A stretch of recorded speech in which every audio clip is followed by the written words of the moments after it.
The aroma of simmering tomato sauce and garlic infused the air of La Famiglia, our family restaurant, a symphony of scents that always soothed my soul. John, my husband for 3 decades, sat across from me, meticulously folding his napkin into a geometric origami masterpiece. "Honey," I said, tucking a wayward strand of hair behind my ear. "You've been working late an awful lot these past few weeks. Everything all right at the hotel expansion?" John looked up, a flicker of something unreadable crossing his features, before he settled into his usual confident smile. "Just some loose ends, nothing major. You know how it gets." We knew all right. Our entire lives were woven into the fabric of Isabella and John Incorporated. La Famiglia, the cozy corner hotel next door, and our chain of laundromats, all testaments to our shared dreams, countless arguments, and the relentless march of time. We were a team, a well-oiled machine that had weathered every storm life threw our way. Or at least, that's what I thought. "Maybe delegate some of it," I suggested, swirling the ruby red wine in my glass. "We have a great team, remember?" John chuckled, the sound lacking its usual warmth. "Relax, love. Everything's under control. Besides," he leaned in conspiratorially, his voice dropping to a husky whisper, "I might have a surprise for you soon." Intrigue sparked in my chest, momentarily pushing aside the nagging suspicion that had been growing like a weed in my gut. "A surprise, huh? Don't leave me hanging." John winked, a mischievous glint in his eye. "Not just yet. Let's just say you deserve a little R&R after slaving away for all these years." The following weeks were a flurry of activity. John orchestrated everything, flights, reservations, even hiring extra help at the laundromats. The surprise, it turned out, was a solo trip for me. A whole month in South Africa, a country I'd dreamt of visiting for years. "Just you and some well-deserved relaxation," John had explained, his eyes holding a warmth that had been absent lately. "No work, no worries, just you and the breathtaking scenery." The day of my departure arrived. John, looking oddly nervous, helped me into the cab. As I pulled away from the curb, I cast a final glance at our house, bathed in the golden hues of the afternoon sun. South Africa unfolded like a breathtaking tapestry before me. I documented it all on social media, a relentless stream of photos chronicling my solo journey. Back home, John's "missing you" texts felt hollow, but I pushed it down, attributing it to the stress of running the businesses alone. Finally, after a month of exhilarating freedom, I came back home, ready to return to the familiar rhythm of life. Stepping off the plane, the first thing I did was switch on my phone. A torrent of messages flooded my inbox, friends oohing and awing over my pictures, John's usual "welcome back" text conspicuously absent. A knot of unease tightened in my stomach. Dismissing it as jet lag, I hailed a cab and headed home. The familiar street, lined with towering oak trees, brought a wave of comfort. But as I approached the house, a sickening feeling washed over me. My key wouldn't turn in the lock. Panic clawed at my throat. I jiggled the handle, shoved the key in again, frustration building with each failed attempt. Finally, pulling out my phone, I dialed John's number. It rang once, twice, then a cold voice answered the phone. "Hello?" "John, it's me, Isabella," I stammered, my voice tight with confusion. "Why won't my key open the door?" A beat of silence followed, then a sigh. "Isabella. Look, there's no easy way to say this." John's voice, usually warm and comforting, was flat and emotionless. "I sold the house." The words hit me like a physical blow. "Sold the house? What are you talking about?" My voice cracked with disbelief. "Without even discussing it with me?" Another sigh, tinged with what sounded like annoyance. "There's a lot to unpack here, honey. Look, the truth is, I filed for divorce. We need to split things up." The phone almost slipped from my grasp. "Divorce? John, what are you saying?" Tears welled up in my eyes, blurring my vision. "We've been married for 30 years. "I know, honey, I know," John said, his voice softening a touch. "But things change. I met someone, younger, and well. He didn't need to finish the sentence. The truth, ugly and raw, slammed into me. The missing texts, John's distant behavior, it all clicked into horrifying place. Someone younger, huh? I repeated, my voice laced with bitterness. And who might that be? Another pause, this time filled with an uncomfortable tension. It doesn't matter, Isabella. The important thing is, we need to move forward. The business will be split in half. You get the laundromats, and I'll keep La Famiglia and the hotel. The laundromats? That's all I get? Fury bubbled up inside me, hot and volatile. After all these years? The call ended abruptly, leaving me standing in the parking lot, the phone clutched in my hand like a useless relic. With trembling hands, I knocked on the door, the one that no longer belonged to me. This time it swung open a moment later. Standing in the doorway, a smug smile plastered across her face, was a woman I vaguely recognized, John's secretary, Sarah, clad in a skirt that defied the laws of physics and a top that screamed, bought on impulse. She looked like a caricature of everything I wasn't, young, blonde, and possessing a kind of airhead confidence that grated on my nerves. Isabella, she drawled, her voice dripping with fake sympathy. John mentioned you were coming back today. Where is he? I demanded, voice tight with barely contained anger. Sarah's smile widened, a touch too sharp around the edges. Out celebrating our new life, of course. But before you get any ideas, she added, her tone turning pointed, this house belongs to me now.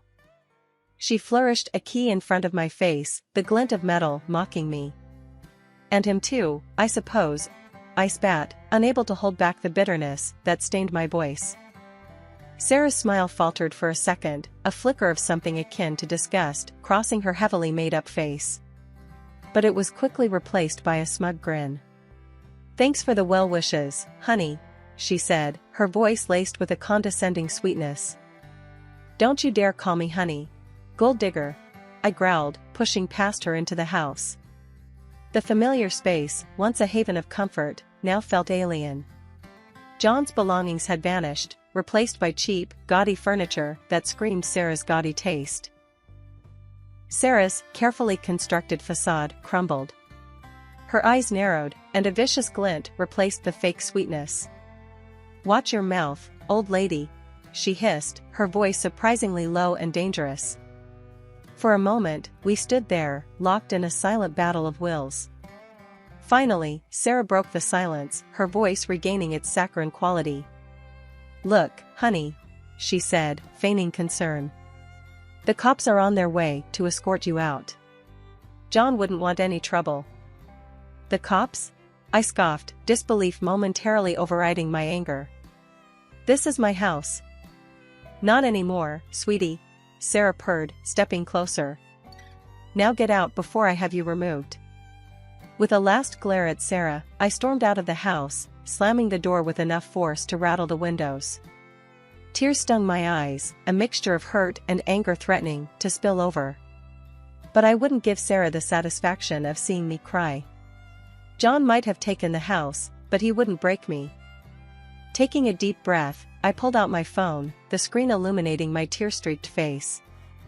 The dial tone buzzed in my ear, a lifeline thrown across the miles. It was Ethan, my son, the architect building his own life in another city. Hearing his familiar voice, rough with sleep but laced with concern, was a balm on the rawness of my emotions. Tears streamed down my face as I poured out the story, John's betrayal, the house, the whole damn mess. Ethan's stunned silence was almost deafening. When he finally spoke, his voice was tight with anger. That old fool. Don't worry, Mom, I'm on the next flight. I'll kick his sorry, but myself. A smile, tinged with sadness, touched my lips. Thanks, honey, that means the world. But I can handle this. It's my fight. We talked for a while longer, his unwavering support a warm ember against the chill of betrayal. I rented a hotel room for a while. Sleep, however, was a stranger that night. My mind raced, fueled by anger and a sliver of hope. By morning, a plan had taken root, a fierce determination replacing the despair. The lawyer's office was a sterile haven of paperwork and legal jargon. Together, we unearthed the truth. John, in his haste, had forged my signature on the house sale documents. His little trick of selling the house to his mistress, Sarah, wouldn't hold water.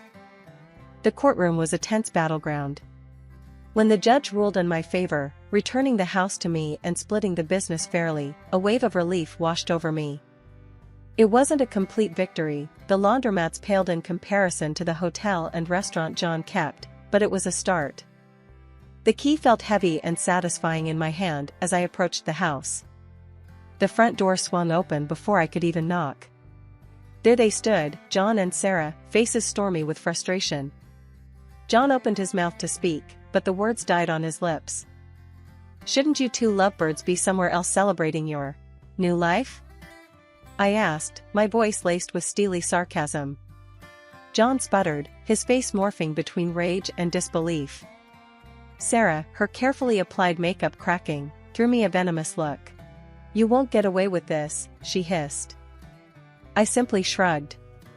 "Actually, honey, I already have." 2 months had passed since the courthouse victory, and tonight, I was the guest of honor at the annual City Hope Charity Gala. Stepping out of the limousine, I took a deep breath, the cool night air tingling on my skin. Diamonds sparkled at my throat, a glittering shield against lingering vulnerability. Then I saw them. John and Sarah, a grotesque tableau of arrogance in the doorway. "Isabella," John drawled, his voice dripping with a false cordiality that made me want to spit. Looking, well.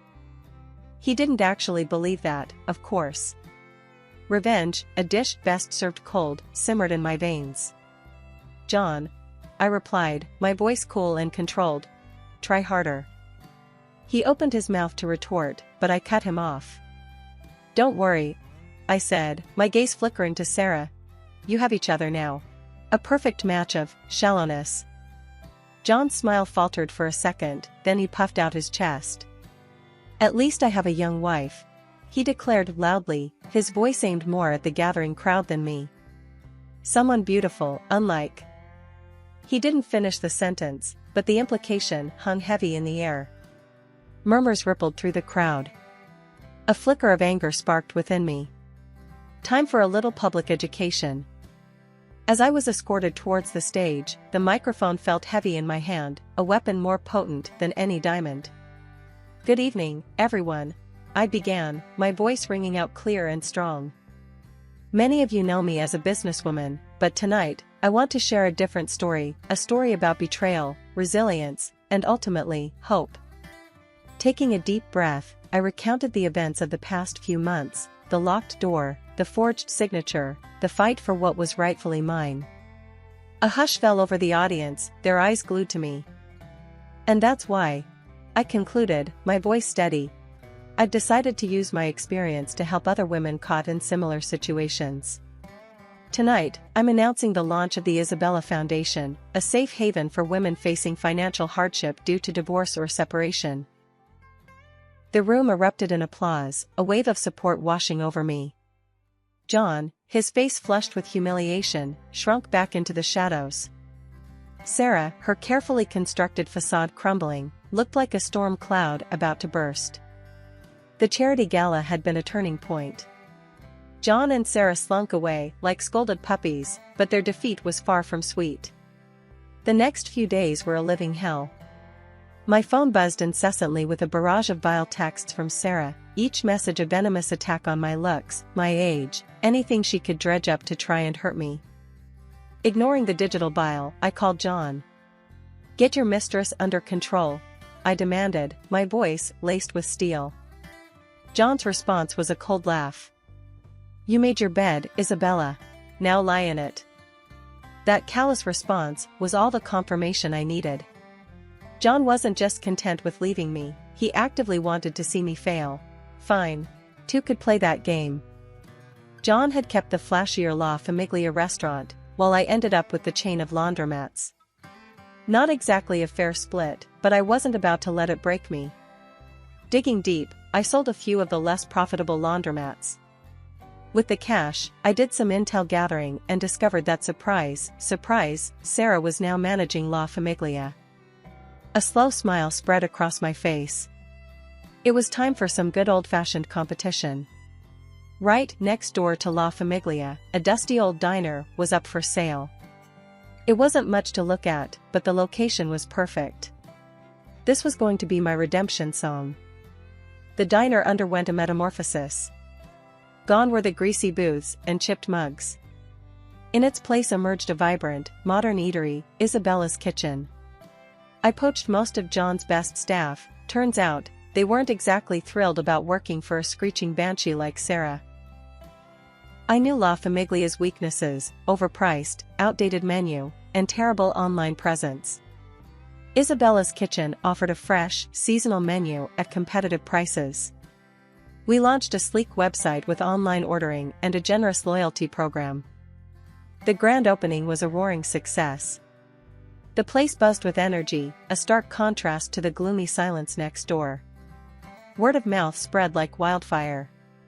Customers who used to frequent La Famiglia for lack of options now had a superior choice.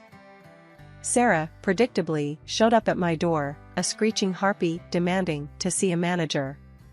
The security guard, a burly ex-marine I'd hired, took one look at her and politely suggested she take a hike. A year later, La Famiglia was a boarded-up shell, a testament to John's poor taste in both mistresses and business partners. As for me, Isabella's Kitchen was thriving, a beacon of success built on the ashes of betrayal. John, if you were listening, this one's for you. Never underestimate a woman scorned. A few months later, Ethan, my architect son, burst into my office, a glint of mischief in his eyes. We'd grown closer since my whole rebirth ordeal, and his visits were always a welcome break from the daily grind.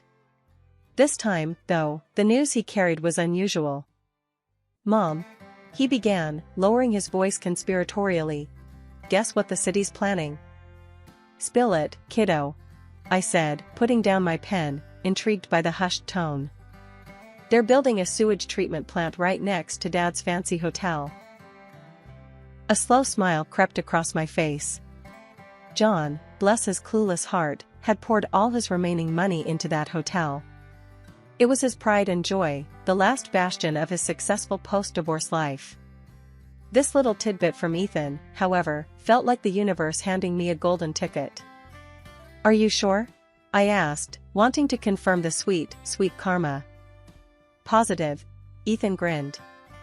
"Saw the blueprints myself. Apparently, it's prime location for these treatment things. Not exactly the view Dad was banking on for his luxury experience." The image of tourists lounging by a pool while the aroma of raw sewage wafted through the air was enough to make me snort with laughter. "Should I tip him off?" Ethan asked, a mischievous glint in his eyes. The temptation was strong.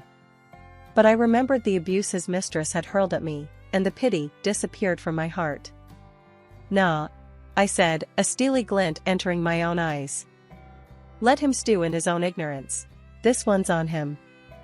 John, ever the gambler, had also taken out a hefty loan to expand the hotel, further tying himself to the sinking ship.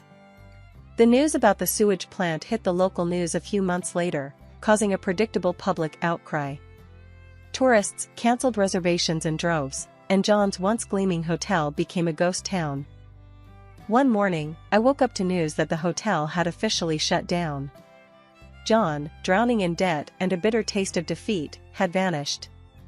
My heart didn't exactly do a victory dance. After all, the man was still the father of my son, but a sense of quiet satisfaction settled in. Karma, it seemed, had a wicked sense of humor. Isabella's Kitchen, meanwhile, was thriving. Life, it seemed, had a funny way of balancing the scales. John may have gotten his young wife, but I got the last laugh, and a thriving business, to boot. As I raised a glass of champagne in celebration that night, I silently toasted to a future filled with delicious food, loyal customers, and the sweet taste of well-deserved revenge. Isabella's Kitchen wasn't just a restaurant anymore, it was my muse. The anger that fueled its creation had morphed into a deep passion for creating a unique dining experience. The real joy came from the happy faces around the tables, the satisfied murmurs about the food, the buzz of conversation that filled the air each night. Ethan, my ever-supportive son, saw this shift in me. He knew the story behind the restaurant, but also saw the potential it held. "Mom," he said one day, his eyes gleaming with a familiar architect's fire, "have I ever shown you my crazy ideas for expanding Isabella's kitchen?" "Crazy?" I asked, intrigued. Ethan had a wild streak when it came to design, a quality I both admired and feared in equal measure. He pulled out a tablet, his finger flying across the screen. What unfolded was a vision that left me speechless. The existing building would be incorporated into a new, modern structure that defied categorization. Glass walls offered diners panoramic views of the city, while the rooftop transformed into a lush, open-air garden complete with cascading waterfalls and hidden nooks. It was unlike anything I'd ever seen, a bold statement that screamed Isabella's kitchen. "Whoa, kiddo," I breathed, a grin splitting my face. "That's insane." "Exactly," Ethan grinned back. "We can create an experience, Mom. Not just a place to eat, but a destination." We dove headfirst into the project. The construction phase was a whirlwind of activity, the constant hum of machinery a soundtrack to my excitement. Finally, the day arrived, the grand reopening of Isabella's Kitchen 2.0. The reaction was beyond anything I could have imagined. Journalists clamored for interviews, bloggers dubbed it the city's new architectural landmark, and customers lined up around the block for a chance to experience the transformed space. Business boomed, reservations became a necessity, and the success was intoxicating. As for John, well, rumors swirled that Sarah, the young gold digger, had finally gotten bored and flown the coop. He was apparently drowning in debt and, according to Ethan, had become a social pariah. Months melted into a blur of activity. Isabella's Kitchen 2.0 was a runaway success, the reservations booked solid weeks in advance. Ethan, my ever-enthusiastic partner in crime, was a whirlwind of ideas, constantly brainstorming new locations and menu concepts. The dream of a restaurant chain, once a distant flicker, was now a very real possibility. One crisp autumn afternoon, however, the past came knocking on my door, quite literally. It was John, looking like a deflated balloon, his once polished suit hanging off him like ill-fitting armor. The arrogance that used to define him was gone, replaced by a weary desperation. "Isabella," he rasped, his voice hoarse. "Can I come in?" "What do you want, John?" My voice was cool, devoid of the anger that used to simmer just beneath the surface. He shuffled in uninvited, his eyes darting around the tastefully decorated foyer. I need your help." The audacity of it almost made me laugh. This man, who had betrayed me, lied to me, and tried to take everything I had, now expected me to be his savior. "Help?" I echoed, my voice laced with disbelief. "After everything you've done?" John slumped onto a nearby chair, the bravado completely gone. "I messed up, Isabella," he admitted, his voice barely a whisper. "Big time. Sarah left me high and dry, the hotel's gone belly up, and I'm drowning in debt." A part of me, a very small part, felt a flicker of pity.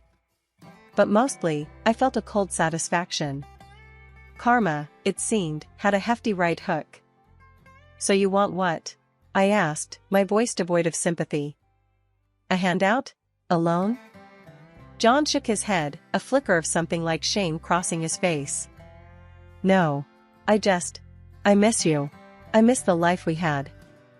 The laugh that escaped my lips was devoid of humor. "That life is gone, John. And you blew it up yourself." He looked like a kicked dog, his shoulders slumped in defeat. For a moment, I almost felt sorry for him. Almost. "There's nothing I can do for you, John," I said finally, my voice firm. "You need to make your own bed now, and lie in it." He stood up slowly, defeat etched on his face. "I understand," he mumbled, shuffling towards the door. I wanted you to know I was sorry." "Sorry doesn't fix things, John," I said, the last vestige of pity evaporating. "It never did." He nodded, his face a mask of misery, and stepped out into the cool afternoon air. I watched him go, a strange sense of peace settling over me.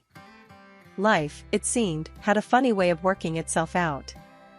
Standing there, the scent of success swirling around me, I knew one thing for certain: never give up on yourself, fight for what's yours, and never underestimate the power of a good revenge dish, served piping hot with a side of self-made success.